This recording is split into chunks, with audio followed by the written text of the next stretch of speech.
तो बच्चों आप सभी का स्वागत है गुरु कृपा क्लासेस में। तो आज हम इसी एक्सरसाइज 6.2 का क्वेश्चन नंबर 4 करेंगे। ठीक है, तो ध्यान से देखते हैं क्वेश्चन नंबर 4 हम लोगों को क्या बोलता है। ये बोलता है कि एक हमें फिगर दी गई है और इसमें इसने हमें क्या दिया है, if A B is parallel to C D. इसका मतलब ये हुआ कि जो मेरे पास ए बी लाइन है ये वाली और सी डी, ये दोनों लाइन्स कैसी आपस में पैरेलल है।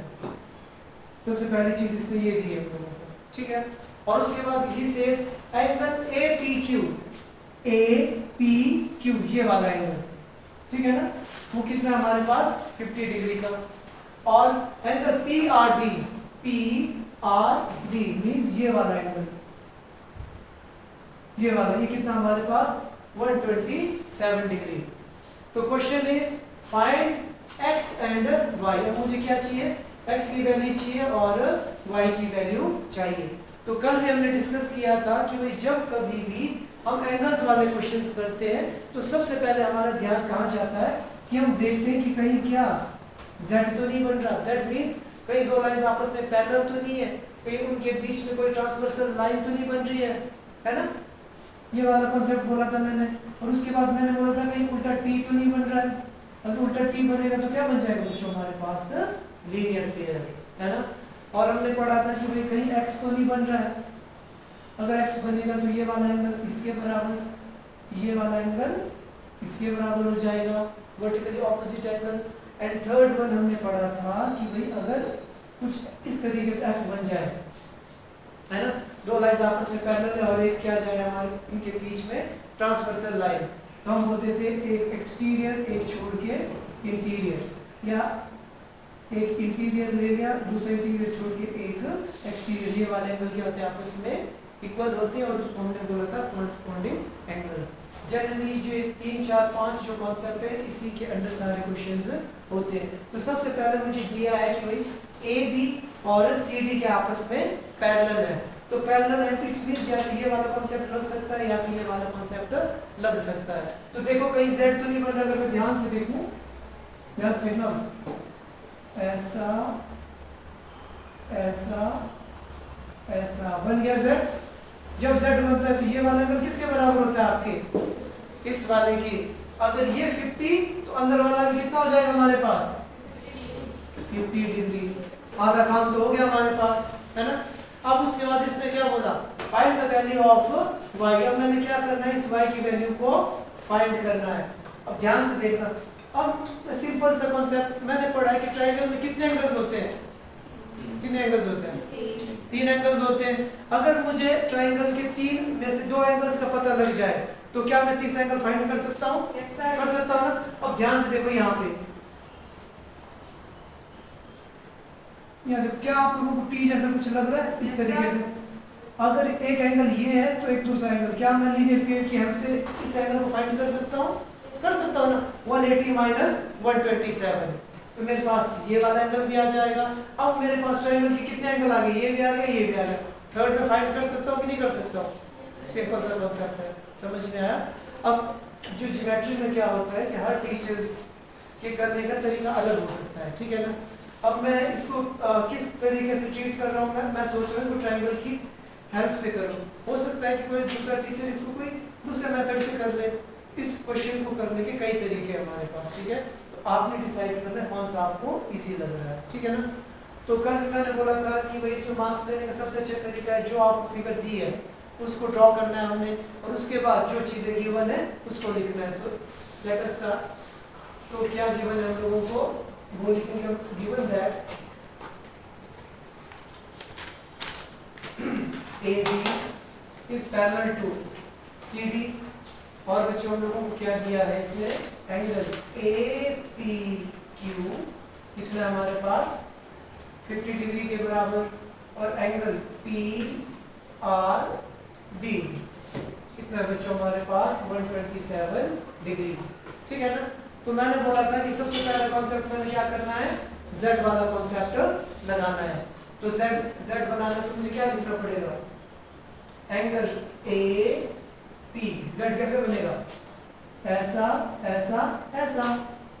तो यहाँ पे कौन सा एंगल बन रहा है, APQ angle A P Q is equal to कौन सा एंगल, ये वाला, पी क्यू आर या पी क्यू डी, जो भी आपने लेना है, पी क्यू आर। मैंने बोला ये दोनों एंगल्स आपस में इक्वल है और किसके बराबर है, आपके 50 डिग्री के बराबर। अब इतना लिखेंगे, पूरे नंबर नहीं मिलेंगे, हम लोगों को रीजन लिखना पड़ेगा क्यों मैंने इसको इसके बराबर बताया। क्यों था, क्योंकि यहाँ पे z बन रहा था, z means yes alternate angle, आपने लिखना है इस चीज, समझ में आ गया, ठीक है ना। तो मैं लिख दूंगा देयरफॉर x की वैल्यू कितनी आ गई हमारे पास, 50 डिग्री। और जब भी आप लोग एंगल लिखोगे डिग्रीज लगाना नहीं भूलना, समझ में आ गया सबको। अच्छा जी, उसके बाद मैंने बोला था, मैंने y फाइंड करना था ना, y फाइंड करने के लिए मैंने बोला था मैं उल्टा t का कॉन्सेप्ट लगाऊंगा, लीनियर पेयर का। लीनियर पेयर कहाँ बन रहा है हमारे पास, इस बात में p r q p r d, समझ में आया ना। तो we will write angle p r q plus angle p r d। Linear pair angles का सम कितना होता है बच्चों हमारे पास, 180 डिग्री। और इसे लिखना है आप लोगों ने लीनियर पेयर एंगल, ठीक है जी। पी आर क्यू कितना था जी, पी आर क्यू हमें नहीं पता, तो हम उसको लिखेंगे P R Q as it is. P R D, P R D कितना था हमारे पास, 127 degree which is equals to 180 degree. तो बच्चों हमारे पास एंगल पी आर क्यू किसके बराबर आ गया, 180 डिग्री माइनस 127, कितना आएगा, 180 डिग्री माइनस 127 डिग्री। 10 में 7 गया, 3 आ गया, 7 में 2 गया तो 5 आ गया, 53। तो देखो बच्चों हमारे पास ये वाला एंगल कितना आ गया, अब 53 डिग्री। अब इस ट्राइंगल की किसकी बात कर रहा हूं मैं, P Q are, P Q are. इस ट्राइंगल के कितने एंगल्स आ गए हमारे पास, 2। तो क्या मैं तीसरा एंगल फाइंड कर सकता हूँ कि नहीं कर सकता हूँ, कर सकता हूँ ना, लिख दिया यहाँ पे सबने। तो चलिए, तो हम इस ट्राइंगल को पकड़ेंगे पी क्यू आर को, ठीक है।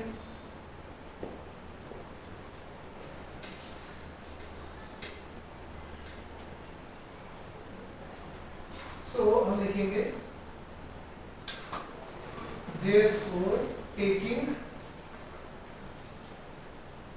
ट्राइंगल का नाम क्या था, पी आर, हमारे ट्राइंगल का नाम क्या था, P Q are, P Q are. अब मैं क्या लिखूंगा, कौन कौन से एंगल थे बच्चों हमारे पास, मैं डायरेक्ट लिख रहा हूँ, ठीक है। नहीं तो प्रॉपर वे तो ये कि सबसे पहले मैं क्या लिखूंगा, वाई कौन सा एंगल है, क्यू पी आर। आप लोगों ने लिखना है पहले ये वाला angle Q P R plus ये वाला P R Q plus R Q P.